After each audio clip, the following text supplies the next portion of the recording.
रुक्मणी जी ने पाती लिख कर दी, ब्राह्मण देवता ने भगवान को दी, भगवान ने उस पाती को सिर से लगाया, ब्राह्मण को दे दिया, पत्र तुम पढ़ो। ब्राह्मण के दूसरे का पत्र हम कैसे पढ़ सकते? भगवान के पत्र तो तुम्हें ही पढ़ना पड़ेगा। कारण ब्राह्मण पूछ रहा है कि आप क्यों नहीं पत्र पढ़ रहे, हमसे पत्र पढ़वा रहे हो आपका। आपने भागवत जी में सुना होगा, पत्र भगवान कृष्ण ने नहीं पढ़ा, जो पत्र रुक्मणी जी ने दिया था वो ब्राह्मण से पढ़वाया।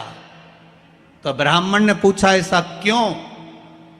भगवान कृष्ण ने दाऊ जी से कहा, दाऊ दादा, जिस समय पर ब्राह्मण मेरे राजभवन में आया उस समय मैं सिंहासन पर बैठा था, ब्राह्मण का अपमान हो गया, वो आया और मैं सिंहासन नहीं छोड़ पाया। ब्राह्मण का सम्मान तब होता है जब राजा भी सिंहासन से खड़ा हो जाए। आज अपमान हुआ है ब्राह्मण। तो इससे क्या होगा दाऊ दादा, अगर ब्राह्मण पत्र पढ़ेगा तो मेरे राज सिंहासन से बड़ा ब्राह्मण का सिंहासन हो जाएगा। इसलिए भगवान की कथा बाचने वाला ब्राह्मण जिस गादी पर बैठता है वो व्यास गादी कहलाती है, और व्यास गादी सारे सिंहासनों से बड़ी होती है। इसलिए भगवान ने पत्र पढ़वाया। पत्र तुम पढ़ो, ये पत्र तुम्हें पढ़ना चाहिए। ब्राह्मण ने पत्र पढ़ा, भगवान ने पत्र सुनते से ही कह दिया, रुक्मणी जी से जाकर कह दो तू श्रृंगार करके गोरा जी के मंदिर पहुंच जा, मैं तुझे लेने के लिए पहुंच जाऊंगा। बोला था कि नहीं बोला था? अरे बोलो तो सही, भागवत जी तो बहुत सुनी तुमने इंदौर में। शिव पुराण का तो हम नहीं कह सकते, पर भागवत का तो कह सकते हैं कि भगवान कह रहे हैं तू जगदम्बा के मंदिर पर श्रृंगार करके पहुंच जा, मैं तुझे लेने पहुंच जाऊंगा। भगवान ने केवल रुक्मणी जी से नहीं कहा था कि तुम जगदम्बा के मंदिर जाओ, मैं तुम्हें लेने पहुंच जाऊंगा। भगवान हर भक्त से एक बात कहते हैं, तुम मेरे दरवाजे तक पहुंच जा। भगवान की कथा कहती है कि भगवान की कथा में आप जाओगे तो भगवान भी अंतिम समय में आपके दरवाजे पर आएगा। और अगर आप भगवान की कथा में नहीं पहुंचे और तुमने कहा बहू से कह दिया तू चली जा, तो भगवान भी आखिरी में कह देगा ही यमराज तू चले जा, तो भगवान काय को छोड़ेगा।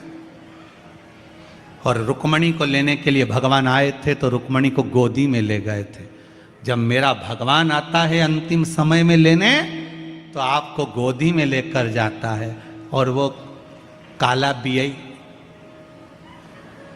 ब्लैक कलर की बाबा से बस एक निवेदन, हमारे कर्म हमें सुधारना। जब भाव शुद्ध हो तो क्यों ना मिले। 3 बजे कथा चालू हुई थी। ये जितने खड़े हैं आस पास इधर उधर, 3 बजे से कथा चालू हुई तो कम से कम 2:30 बजे से 2 बजे से खड़े होंगे। सही है कि गलत है? और बल्कि पहले से ही खड़े होंगे। जब से 6 बजे तक कथा जब तक चलेगी, 6 सवा 6 बजे तक, तब तक खड़े। इनकी तपस्या, इनका तप कहीं तो शिव देखेगा, कहीं तो शंकर देखेगा ना। इस व्यासपीठ से मैं आपको नमन करता हूं सभी श्रोताओं को कि आपका जो भरोसा है ना शंकर के प्रति, आप यहां से जाते हो तो हर हर महादेव चिल्लाते चिल्लाते जाते हो, आते हो तो हर हर महादेव श्री शिवाय नमस्तुभ्यम बोलते हुए आते हो। कितना विश्वास होगा, कितना भरोसा होगा, कितनी दृढ़ता होगी। पूरे इंदौर में चर्चा है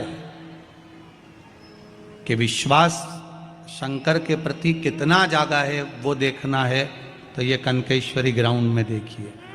कीचड़ है चारों तरफ, पानी गिर रहा है।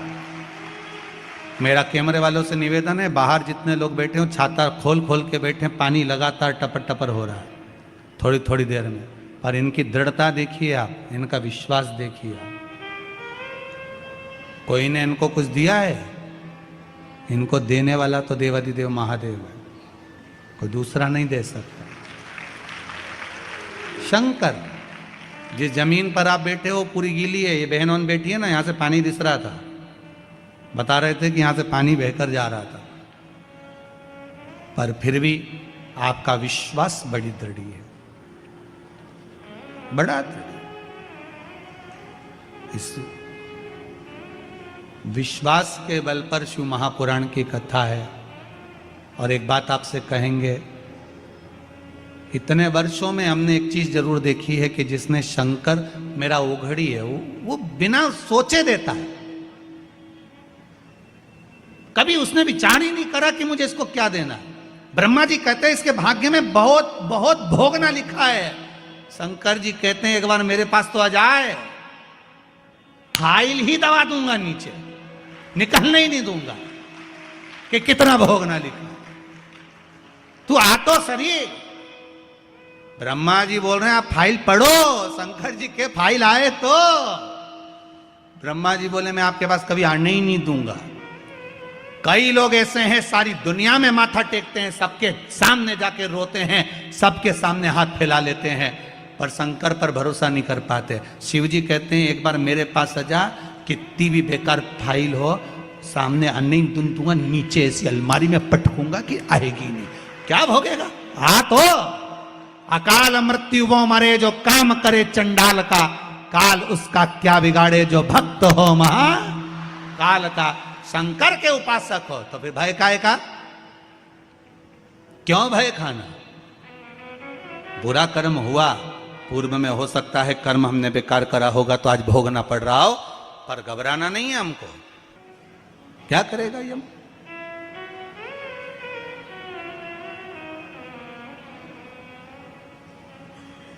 विश्वास की जागरूकता। और जब विश्वास पूर्ण तरह से प्रबल हो जाए तो भगवान भी खड़ा रहता है। महाराज शिव महापुराण की कथा कह रही है, सती आप कोयल, आंखों से अश्रु थे,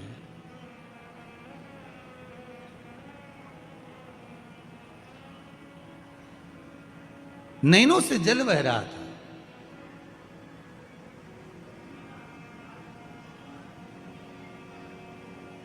लोग कहते हैं पति के जाने के बाद पत्नी की दशा बेकार हो जाती है, बेधव्य हो जाती है, तो दशा बिगड़ जाती है। पर शिव महापुराण की कथा कहती है सती के जाने के बाद शिव भी मौन हो जाते हैं, शंकर भी मौन है। पति पत्नी का संबंध जो है केवल एक साधारण सा संबंध नहीं है महाराज, केवल एक साधारण सा संबंध नहीं है। बहुत,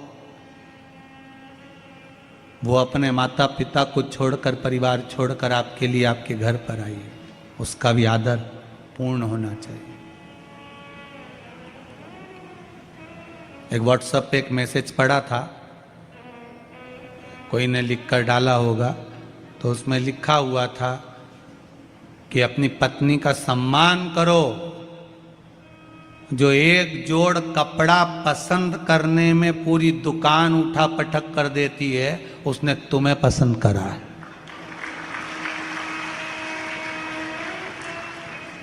समझो जरा, एक जोड़ कपड़ा पसंद करने में जो पूरी दुकान को ऊंचा नीचा कर देती है, उसने तुम्हें पसंद करा। ये उसका सम्मान होना चाहिए कि देखो तुम जैसे के भी पसंद कर लिया, नहीं तो ये भेरू।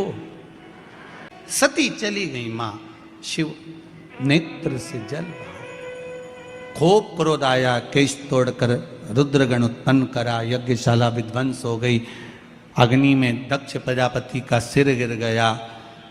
बाद में देवताओं ने स्तुति करी तो बकरे का मुख भी लगा दिया, यज्ञ पूरा करवाया।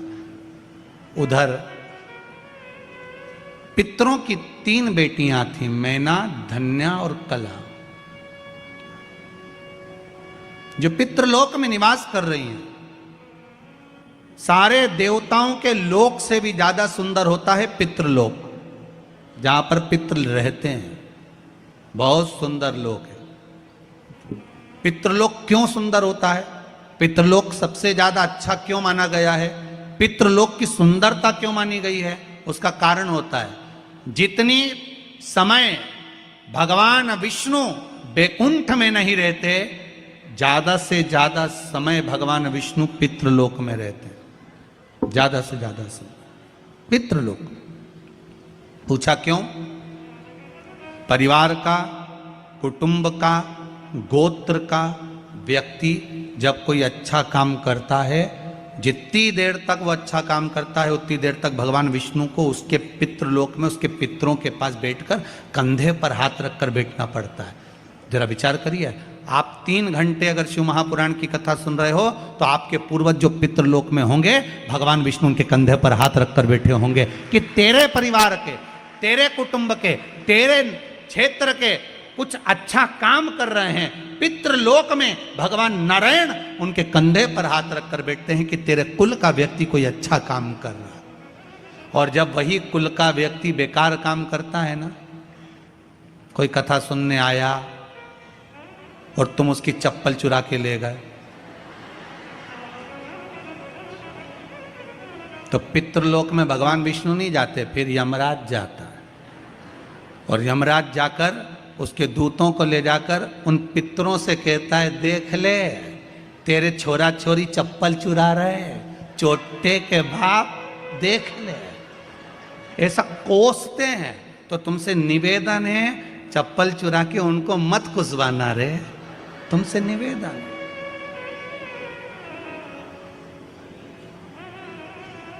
गंगा नहाने जाओ ना हरिद्वार में, तो वहां पे लोग भगवान का भजन करने जाते हैं और कई कई लोग ऐसे आते हैं कि इनने कपड़ा उतारा, बेग धरा, ये करे गंगे हर, हम इनसे करें नंगे हर।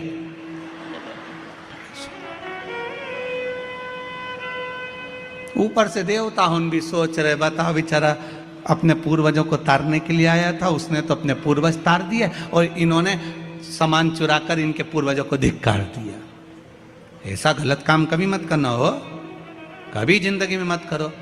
ये होता है कई बार। एक बार एक जगह कथा करने गया, एक माताजी की चप्पल कोई चुरा के ले गया। माताजी बड़ी रोती रोती आई और बहुत गुस्से में आके बोली, गुरुजी बताओ हमारी तो कोई चप्पल ले गया। तो हमने कहा अच्छा है, तुम्हारा काल था, कोई उठा के ले गया, टेंशन खत्म। फिर तुमने क्या करा? हम दूसरे की ले गए। हमने कहा बहुत अच्छी बात है, जाओ तुम जाओ। होता है कई बार लोगों की दशा। एक व्यक्ति मंदिर गया, मंदिर में जाके भगवान के मंदिर में चप्पल उतार के जो अंदर गया दर्शन करने, चप्पल गायब हो गई। चप्पल गायब हो गई तो गुस्से में आ गया, जैसे ही अंदर गया वापस बाहर आ गया। दोस्त ने पूछा कुछ बोला क्यों नहीं? तो कि भगवान की तो कोई खुद ले गया, वो तो नंगे पैर खड़े थे। मंदिर में जो मूर्ति होती है वो सी चप्पल पहनी हुई होती है। भगवान मूर्ति के रूप में प्रेरणा देते कि हमारे मंदिर में आओ तो चप्पल पहन के मत आओ, हमारी तो खुद नहीं है। तुम अपने घर घर छोड़ के आओ, टेंशन लेके आओ काहे को हमारे पास में? हम तो टेंशन मुक्त करते हैं, चिंता मुक्त। चिंतन करो शिव का, भजन करो भगवान। मैना धन्या कला पितृलोक में रह रही थी। सनकादि ऋषियों का आगमन था। सनत कुमार बैठकर तप कर रहे थे, साधना कर रहे थे। तीनों की तीनों निकल कर जा रही थी। इनके लहंगे में कुछ झामर झुमके लगे हुए थे, कुछ रतन लगे हुए थे। वो रतन लगे हुए जब निकल कर जा रहे थे, वो रतन लगा हुआ जो लहंगा था वो सनत कुमार की जंघा से लग गया। जंघा से लगा, खरोच पड़ गई। खरोच पड़ी, इतने में सनत कुमार को क्रोध आ गया। मैना धन्या कला, तुम तीनों संतों का अपमान करी हो, हम तुम्हें श्राप देते हैं कि तुम पितृलोक छोड़कर मृत्यु लोक में जाओ। तुम्हें पितृलोक छोड़कर मृत्यु लोक में जाना पड़ेगा। तीनों रोने लगी, हमें मृत्यु लोक में मत भेजिए, क्योंकि पितृलोक से सुंदर जगह नहीं जहां भगवान विष्णु दिन रात रहते हैं। क्यों भेज रहे?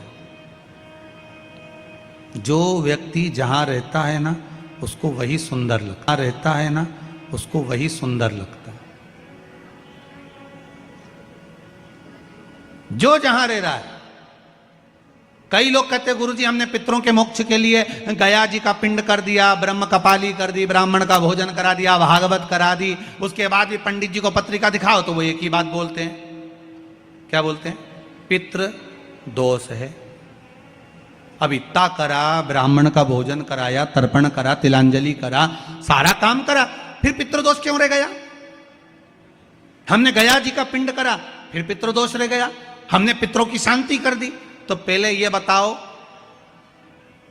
पितरों की शांति कभी होती है? पहले उसका अनुभव करिएगा। आप अपने ऊपर लेकर चलना।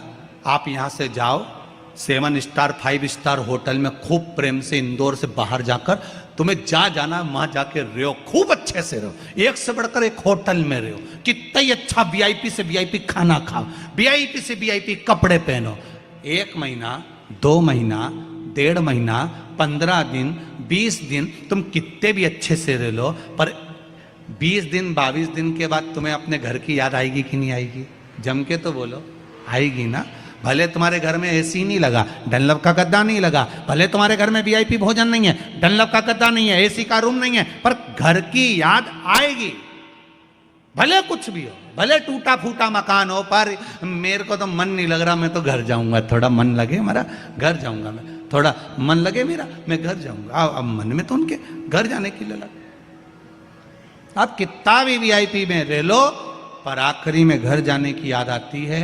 कितना भी पिंडदान कर लो, गया जी में जाके पिंड दे दो, ब्रह्म कपाली कर लो, तर्पण कर लो, पितरों को ले जाके गया जी में छोड़ दो, फिर भी पितर कहते हमें तो हमारे घर की याद आती है। इसलिए 16 श्राद्ध में वो तुम्हारे घर आ ही जाते हैं। 16 श्राद्ध में